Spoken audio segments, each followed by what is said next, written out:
Call me Ishmael. Ishmael Jones. I got the phone call in the early hours of the morning. I was in the main bar of some hotel in London. Don't ask me its name. They all blend into each other after a while. I have no home of my own. Never have. Too risky. I just move from hotel to hotel, using this name or that. Makes it that much harder for people to find me. But the Colonel always knows where I am. That was part of the deal we struck all those years ago. It wasn't much of a bar, but then it wasn't much of a hotel. Not a salubrious, not even a cheerful place.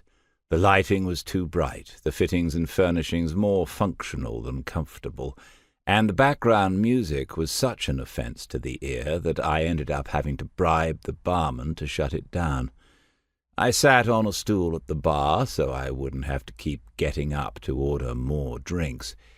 It was that bleary-eyed time in the early hours when the nightlife just gives it all up as a bad idea and admits defeat.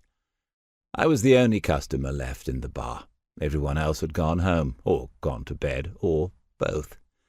The bartender was standing around with his arms folded, looking worn out and resentful, wishing I would leave so he could shut the bar down and turn in. But I wasn't going anywhere. I didn't feel tired or sleepy. I wouldn't for several days. I keep strange hours because I lead a strange life. I looked at myself in the mirror behind the bar.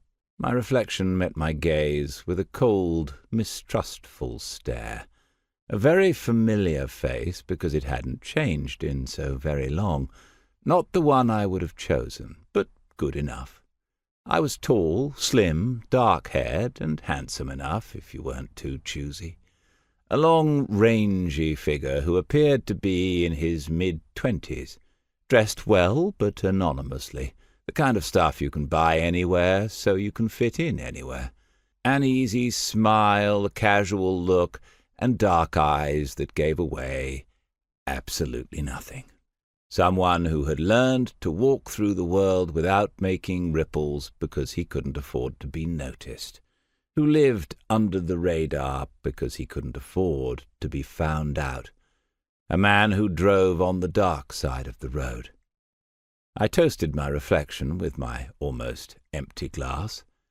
I thought I looked pretty good, for someone whose appearance hasn't changed a bit since 1963.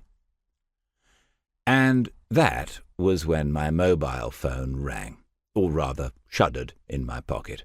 I always keep it on vibrate, because a sudden ringtone can make people look at you and remember you.